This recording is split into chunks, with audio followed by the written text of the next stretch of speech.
never sorted that out while I was. No. It was, Isn't that similar? Or? yes, Yes, very it is. similar. And you could go either way on the lot. But honestly, you could take those two lines together, the 53,000, and it is gonna do that much of what we need to do. Well, okay, but it's easier to fault if there's no good reason why it should be apart. Yeah. I'm not sure why it should be together. And I will say historically, What? It's like gravel, you can do it. well, it's really the issue with our software and the limitations put on us by DRA. Anybody who has an accounting program for their business or for their home knows that if you want to change how something is coded or change the name of a line, you change the name of the line. There's certain standards you got to follow. Municipalities don't have that same flexibility. We have to keep things named certain things. There's limitations on what and how we can rename and like that. Mike, way back in the corner, saw tips of your fingers. If I remember right, at one point, what we tried to do was separate building projects from maintenance, right? Maintenance is maintenance, it's maintenance to break, you don't always necessarily expect to break, or the stuff that you do expect to break routinely, versus building projects like when we did the library installation. That was a project, that was something that we planned for, we bid for it, and the rest of it. So that was a little nuance, if I remember, which I could be completely not remembering. That was the nuance that we used, was trying to separate the difference between maintenance and projects per se, that we knew. It was so we had planned to put a little better for the door, took it out of the door. That's not maintenance. Right. That's a construction project. Yeah, that makes sense. Yeah. And the next question is, if you got 12,000 in there, what projects are you going to do? Right, and then it's what you call it, right? I mean, I look at a lot of things that each station needs. Is it a project? No, it's not what you call it. One's a planned, kind of a new project, and the other, as you just Right. explained it, is maintenance. Right. So, But what I'm saying is like at these stations, I'm not even sure what I would call some of the stuff that's there. If I did $800 worth of work, it's maintenance. If I did the $3,500 worth that it needed comprehensively, now it's a project. I guess what we're looking at. The name right? okay, so somebody got any projects in it, or are you just saying that's anticipatory? That's, well, all I'm saying is that's, to the best of my knowledge, how we separated the two lines, what we thought of the two lines. I don't know exactly what the projects and maintenance and the rest of the stuff Alright, we're thinking about. Here's a different question. Well- DRA must have definitions that go with these line items. Yes, no? Not so much. I don't know. I think what it is, at least how it's been explained to me, is once you commit to calling a line item a certain line, you're kind of stuck with it, and it's difficult to affect changes on it. So let's go back to the building maintenance, and I'll get to you, Bobby.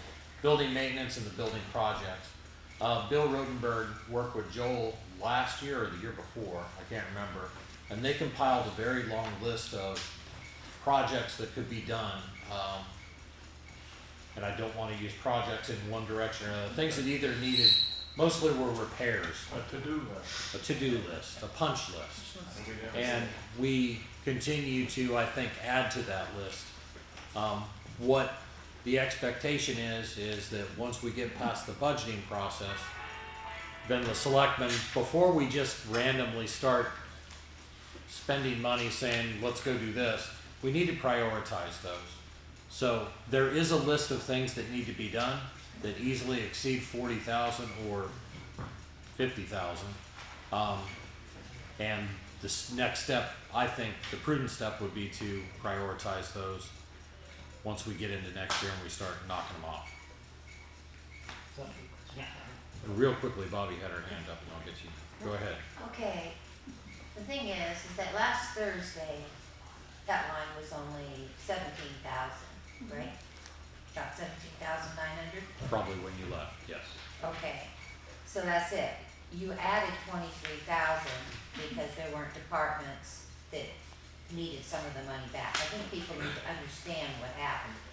There was $26,000 sitting in line that you didn't need to have it in. And then at the same time, because I know that you have to talk about it so it can be brought up, I am still going to request a dollar amount to help out at Vilas Pool Park. Okay. Now, we can't change that here, but you're No, welcome but to I bring know it up that at the deliberative session. On the deliberative, so I want that in the Absolutely. minutes. Yes, and that's what I was, maybe if I didn't explain that right, like I said, we were working on putting money back into the budget in different areas. We got towards the end of the meeting and we decided to put this specifically into an area that we felt the money could be well spent. Now, that doesn't mean that we're gonna get everything done there. I would say the odds of us getting everything done on that list are probably pretty long. It's a long shot. But if we continue to make progress on it, I think that's a good thing. It saves us from spending more money later on. If we can fix something before it's completely trashed, that's a good thing. So if you could, maybe for the deliberative session, somebody could just run through, you have a punch list, is what you're saying. Yeah, You have a punch You list, guys so maybe still you could have- just spend a couple of yeah. seconds. We We have a copy one of it. murder's report, Yeah. very long. Well, no, just the major ones, but, you know. No, that's okay. I think that's, Yeah, if it's top 10 or something, I'm roughly what the small one. Rich, we'll make sure we have that available at the deliberative session. Okay, thank you, Yep. thank you. And maybe if we can before now and then, we could start that prioritization. Okay. Go ahead, I'm sorry. My question was on the heating oil.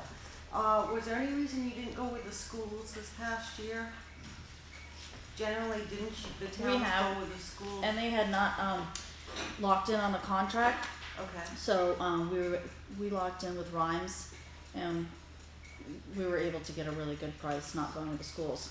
We were a little nervous that it wasn't until by middle of November that we locked in and we were able to get a good rate, Right. so.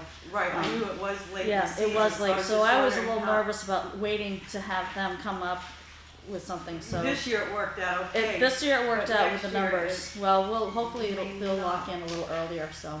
And do you have to wait till the budget goes through before you can lock in with for heating? Cause historically speaking, February and March, you can usually get the best price The best on heating. price, yeah. But are you, because the budget isn't passed till March? I'm not you sure, I can't? know typically it's always done in the fall, so I'm not sure why we don't wait until, The school doesn't. yeah, the school does it in the fall also, but, so, we've always typically done in the fall, so that we But can we do have that. all the numbers when we are presenting the budget in January. It just might be something to research Yes. Yeah, within the next few months and see what's out there. Yeah. No, it's a good point. In March, yeah, it might save you. but by the time we lock in, it would be later on in the year. It's not gonna be any good because anyone who locks you in has Right. to make a commitment too. Right. Yeah. So, No, it's a good point. So I'll ask, cause I know that we have to have our budget and all our numbers by January. So. Yeah. let me see. All right, any other questions on general government? Wendy, who's supplying our electricity? Eversource? Eversource? Sorry? No. No, it's, Liberty. Liberty. It's Liberty. Okay, so, Liberty's now doing their rates on 2 6-month periods, so what are we basing the, We locked in on a contract, and I cannot remember that rate. That was done, I'd have to look at that paperwork with Liberty, but, Linda had locked in on a rate with that. they lock in with you separately from what their published rates are? I'm not sure about that. I'd have to look at the file, cause that was done quite a while ago. So, it should take, So for individual consumers, they're now setting the rates on February, 6 months up through January, so February, April, May, June, July, August, they have already set that rate, and then right, the 6 months, September, October, November, December, January, or roughly. mhm. So, you have a better, you should be looking at that to, I know we have. I just don't remember those numbers, what we locked in at. So, and how those numbers fluctuate during the different times of the year. And So, I'll tell you this whole subject, because there's a number of things. There's our regular telephone service, there's our internet service. Okay, we might not have a lot of choices there. There is cell phone service, there's electric, there's heating oil. There's all these areas that in your homes, you look at the best price on. In your businesses, you do too. And we try to do the best we can as a municipality. Most of that falls to the girls in the selectman's office, you know? But this is an area where the AABC has done a great job of sometimes stepping up and saying, you know what, that's kind of an interesting issue, maybe we should take a look at that. Or long-term costs of having vehicles on the road, or any one of a number of other items. If any of these subjects are something that interests you, that you feel that you could provide some insight in, maybe you worked in a particular industry, you know something about it,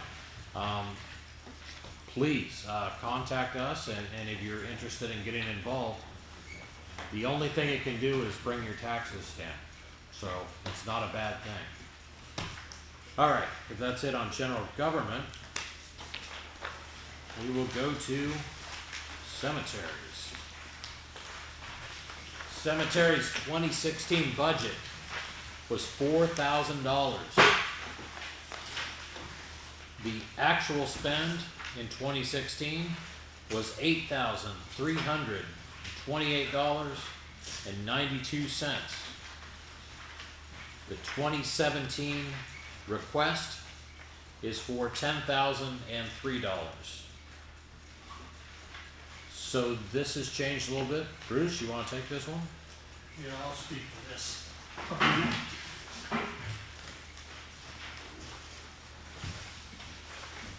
This is a big problem this year.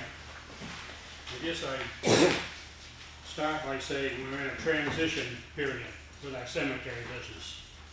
I've been a trustee of trust fund since 1979 and connected with the cemeteries in a town connection since that time. I worked in cemeteries when I was 12 and 13 years old with my grandfather, so I've had a long history with this business. And back in those days, even in '79, I can remember when people pulled into a cemetery and opened the trunk of their car and got their little push mower out and mowed their lot. And none of that stuff happens anymore, as you can well realize. I can remember when we went to the cemeteries and we only mowed perpetual care lots. My grandfather with a scythe, me with a pair of those old sheep shears trimming around the stones. Well, the select people got a hold of me wanting a budget for this year. In the meantime, I have been contacted by our investment firm, which we've been with since 2013, and they said that we no longer can spend the funds as we have been spending them for as long as I've been doing it, which I took over the books in 1980. So I did a I did a long process of computing every cemetery expense since 1980. And the gist of it is, over that time, 36 years, the town has raised $93,900 towards the care of cemeteries. It was only $1,000 a year up until '92. And then they went to $3,500 until last year when they went to $4,000. In the meantime, we have spent $223,606 on salary alone, which means that the trust funds paid for $129,700 some odd.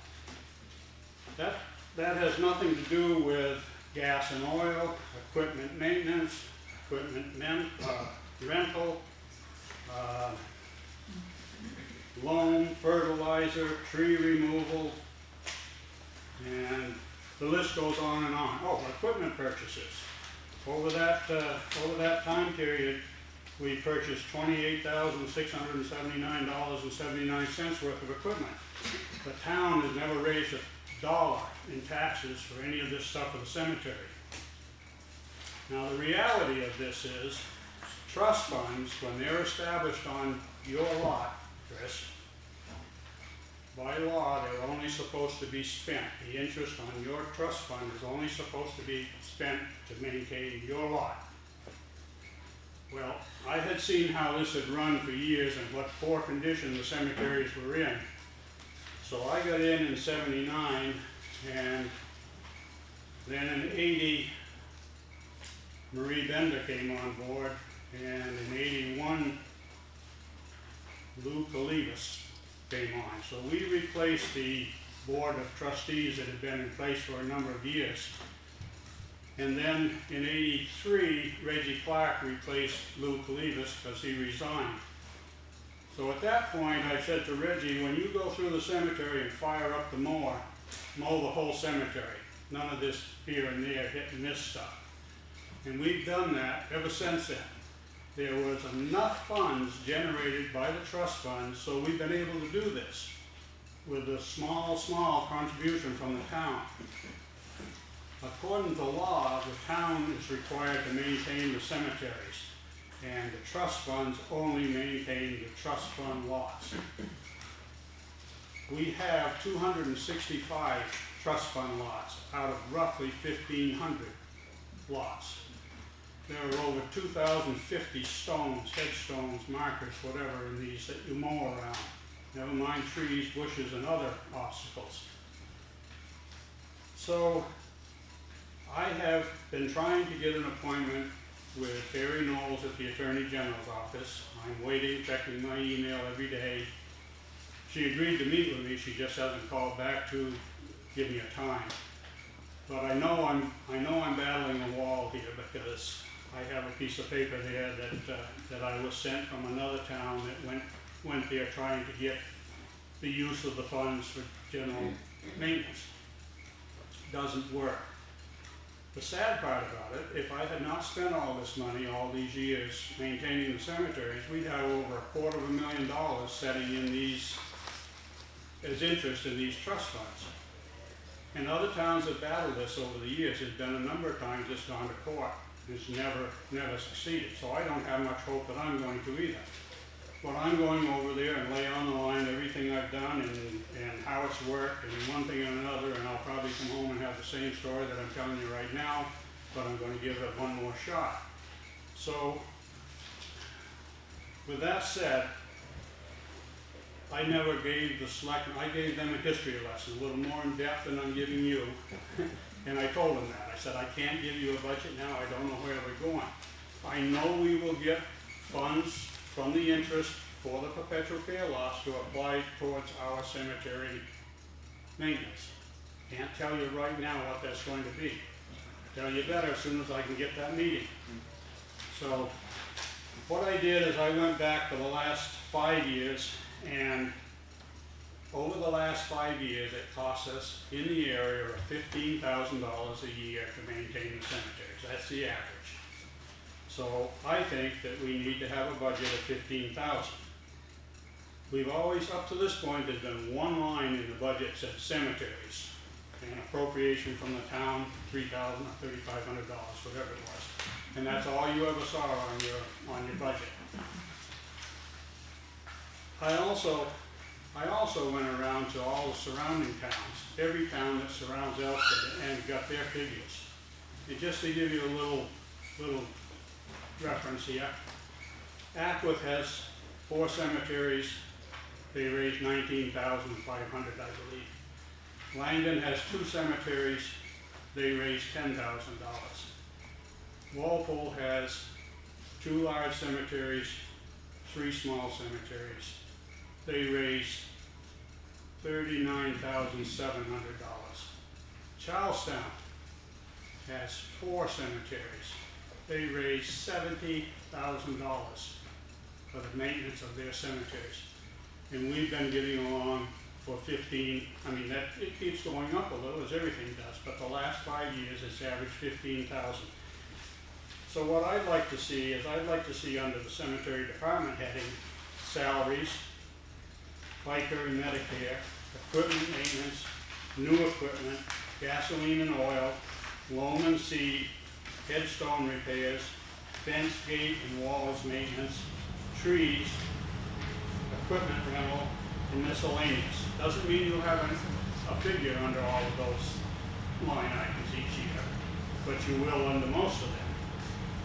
And this year, what I'm proposing is salaries of $9,000, FICA and Medicare of $600. All of these can be tweaked, but this is what I'm going to present to the board here. Equipment maintenance, $800. New equipment, $2,100. Gasoline and oil, $300. Gas and oil normally runs around $600 a year. But we buy gas cards for the people that maintain our cemeteries, and they have over $300 left on their gas cards from this year, so I only put $300 in that. Loam and seed, nothing. Headstone repair, like to see $600. Fence, gate, and walls maintenance, $800. Trees, nothing this year. Equipment rental is $700. And the equipment rental line is because of Ernie Rhodes that takes care of Alstead Center Cemetery. He uses his own equipment, his own tractor, his own weed whackers and chainsaws and whatever, and he charges us $1 an hour for this and 50 cents an hour for something else. And it averages about $700 a year. The reason for the $800 under equipment maintenance, we have one riding tractor that needs to go probably over to Fall Mountain Small Engine and be completely serviced so we can put it back in working order.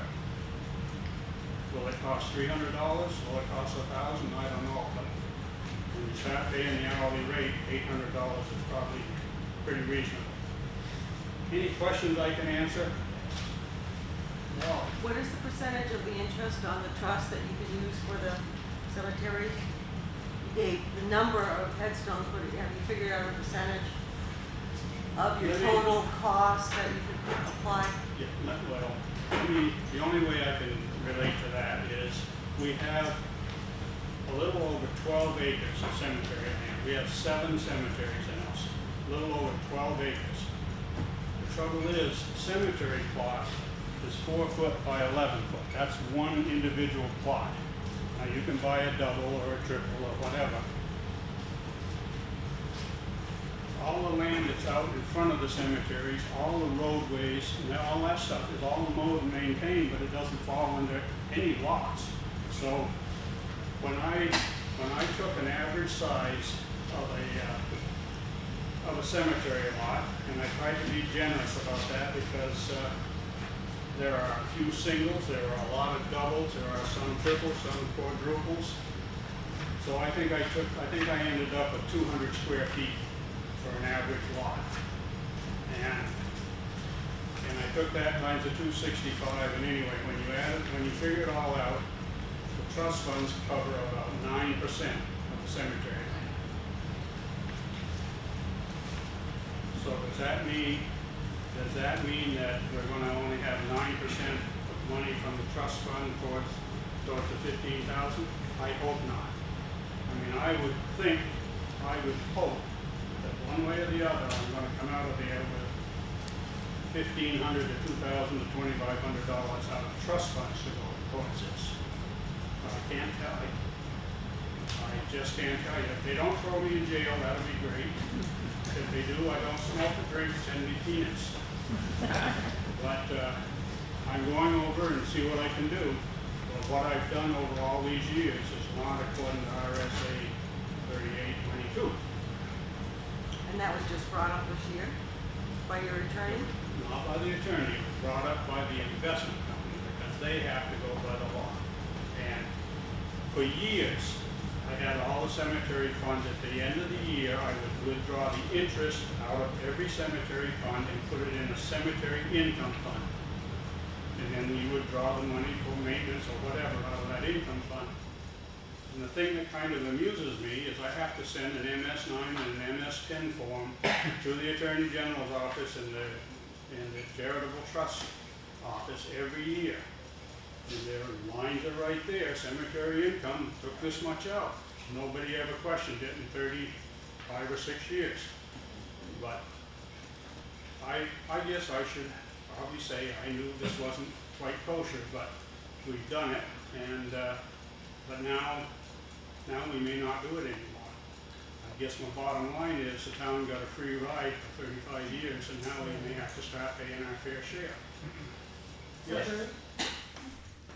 So you have a new number that you're asking before the budget? Well, It's Well, not I'll what's go up on to here? 15.3 instead Right. of the 10. Okay, And here's where we get into the procedural part. The selectmen, as of tonight, had to put their budget together. That was our deadline. And we ended up putting $10,000 $10,003 into cemeteries. That does not mean that any of you, or Bruce, or anybody else cannot make a motion at the deliberative session. February 4th, we bring that up then? Yes. It's been mentioned, okay. It has been mentioned, and that's a requirement. If you want to propose changes at the deliberative session, they need to be brought up during the budget meeting, which is tonight. Well, that's what I thought I would do, but I'm hoping, I see no reason why I shouldn't get a meeting and have a better answer by that time as to what percentage. And I mean, even if we put it in at 15.3, if we reimburse some of that out of trust fund from the perpetual care loss, that figure will come down, Yeah. and it ends up back in general fund. I just have a quick question. From this point on, or from some point, have you set the fund up differently as people buy things, instead of calling them perpetual care, it's a cemetery fund or something? Well, let me just backtrack again. Cemetery lots were free up until 1984. So if you wanted a lot, you went to see Reggie Clark or his father or something, he took you to whatever cemetery you wanted, and you said, well, let's see, there's me and my husband and 3 kids, I want this. Okay, and that's the way it was. And then we decided that we would start charging for it, and when we did, we just set up when you bought a lot or a double lot or whatever, we set up a perpetual care fund. Hindsight is always very clear. I wish we hadn't done that. I wish we'd put it into a cemetery maintenance fund, period.